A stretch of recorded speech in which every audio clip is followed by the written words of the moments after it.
Mrs. Stavumia. So now, on behalf of the Commission, we have the President, Mr. Juncker. Sehr verehrter Herr Präsident, Mr. President, Prime Minister, ladies and gentlemen. Herr Kollege, colleagues, members of the Parliament. First of all, I would like wholeheartedly to congratulate the Latvian presidency on the work that you have done. And as you said, Madam Prime Minister, it was the first Latvian presidency. And for a first presidency, what an experience and what a performance you put on. Well done on behalf of Europe.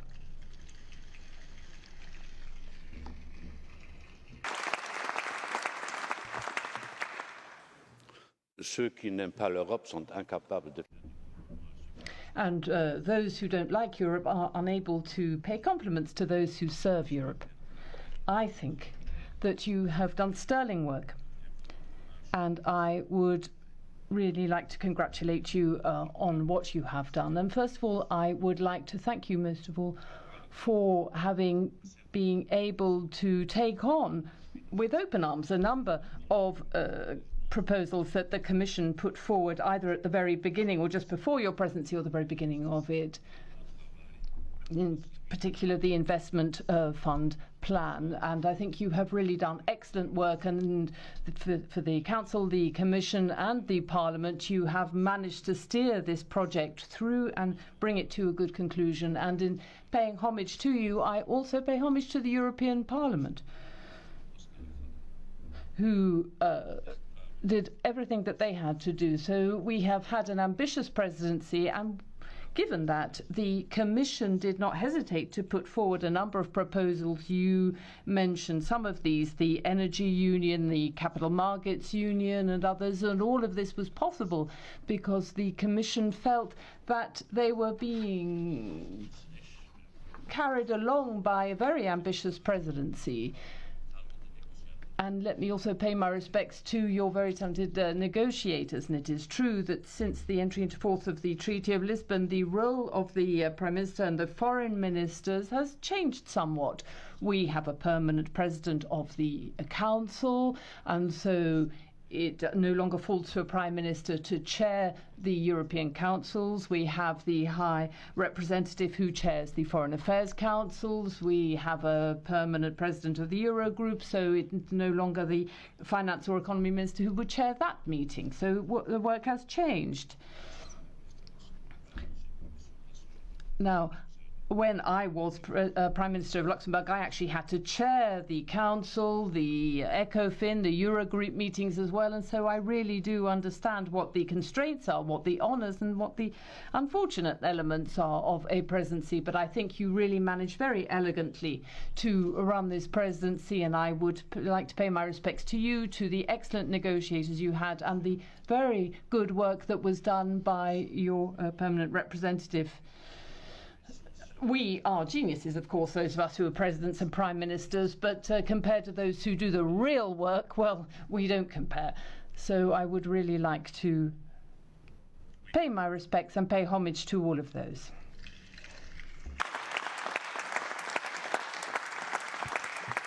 Je voudrais rendre hommage ici à la fonction. And I would also like to give my congratulations to the Latvian Civil Service. It really is excellent. This evening we will have another European Council on Greece. And I'd just like to say a few quick words about that. In the German press, I'm reading all sorts of things about myself having disappeared. But I think any such glee is premature. I said nothing about the Greek referendum on Sunday evening, or indeed yesterday. And I think that ought to be allowed. And in fact, it might do others some good to think before speaking. I have not disappeared. I come to the European Parliament to talk about the Greek referendum. This is the home of democracy.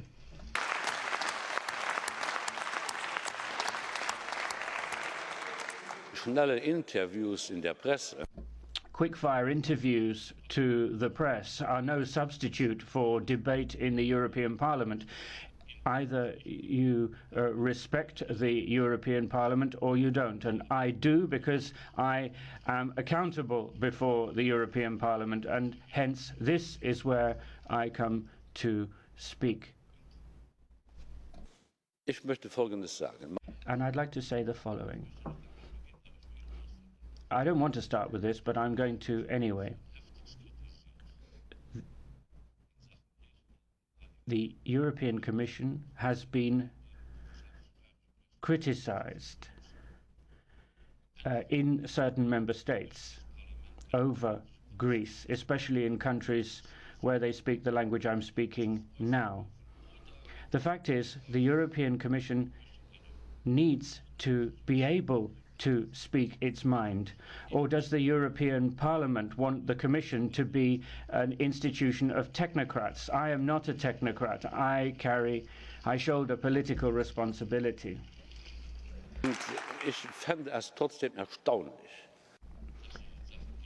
And it is quite extraordinary that the President of the European Commission should be the only person not entitled to talk about Greece or the future of the euro. I find that unacceptable. And the same goes for the European Parliament and its President. The President of the European Parliament regularly takes part in meetings of the European Council and communicates to the European Council the views and sensibilities of the European Parliament in a perfectly satisfactory manner, even though it doesn't always suit everybody. The idea of the European Parliament's President going to the European Council to speak and then leaving and remaining silent, that is not going to happen. It is the right and the duty of the President of the European Parliament to speak out, and I'm grateful to him for doing so on behalf of the European Parliament.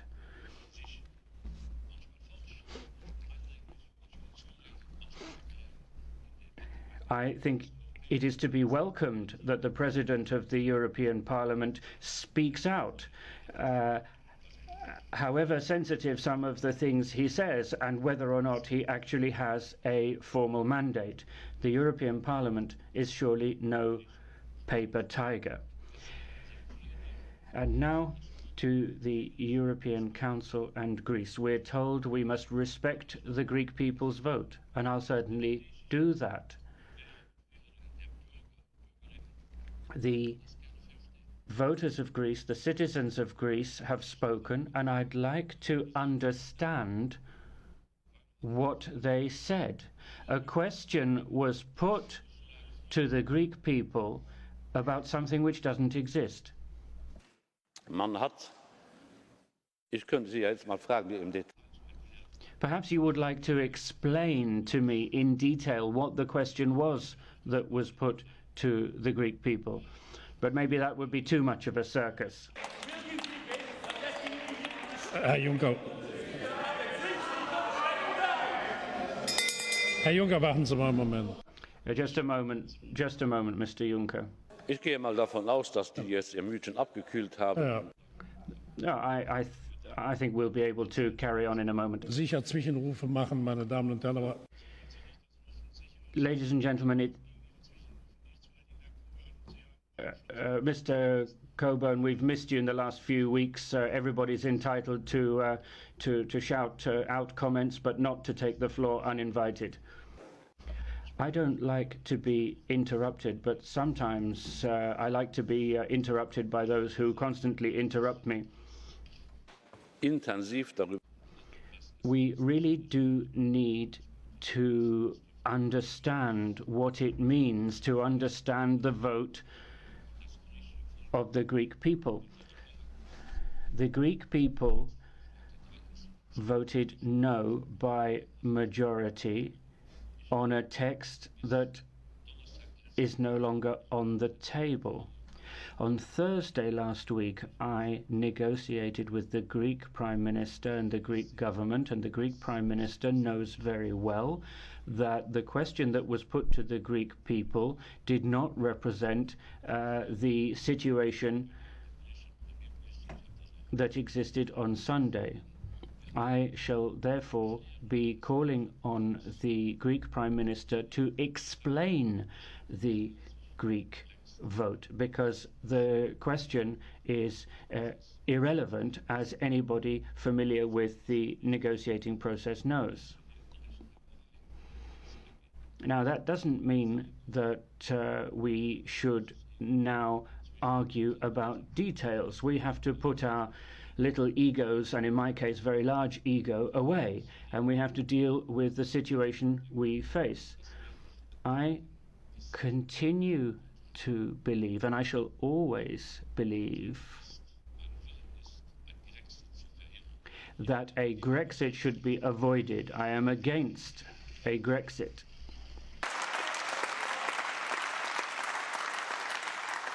Es gibt manche in der Europäischen Union, die sich There are those in the European Union who openly or otherwise campaign for Greece's exit from the Eurozone. I have a certain amount of life experience, and my life experience tells me that simplistic answers are the wrong answers. I'm against simplistic solutions. In fact, in Europe, there are no simplistic answers. Europe is all about compromise, and compromise takes a while to achieve, and that's the job of the European Commission, and it's the job that I'll continue and the Commission will continue to do. The Greek nation is a great nation, and throwing Greece out of the monetary union, or indeed the European Union, is not something we want or indeed should want. And as that is the case, the European Commission will continue to work towards a reopening of the negotiations with Greece. What kind of a European Union would it be if we stopped talking to each other? What would happen if EU nations stopped talking to each other? That would fly in the face of the values of the European Union. And now it's time for those with common sense, with reason, and with a degree of emotion to negotiate. The Greek delegation walked out of the negotiations. That is wrong. That was a serious error. You do not walk out of negotiations when they are not completed. And now it's time to get round the table again. That is the obvious course to follow, and we have to find a solution. That solution is not going to appear overnight. Were we to come up with a solution today, it would be an overly simplistic solution. What we're going to do today is to talk to each other, to understand each other, to show tolerance towards each other, and to restore order to the situation. I think it's now time to stop these outbursts, to stop this shooting from the hip. And I say this to the European Parliament today. I think it is unacceptable for the European Commission to be deemed terrorists by the Greek government. That is not the kind of Europe we want. The European Commission and its president have tried very hard, and if only everybody else had tried as hard. But we're going to meet again this evening. We're going to talk, we're going to negotiate, we're going to turn down the rhetorical volume. And with all respect for the vote of the Greek people, we want to understand what it is the Greek people have said. I'm told it's not a no to Europe, it's not a no to the euro, it's certainly not a no to the document because it's not on the table anymore. So quite clearly the ball lies in the court of the Greek government, and the Greek government must explain in Brussels today how it sees us extricating ourselves from this situation. The President of the European Commission and the European Commission are ready to do whatever necessary within a reasonable time frame to reach an agreement. The Greeks and the Europeans can rely upon the European Commission. Thank you very much.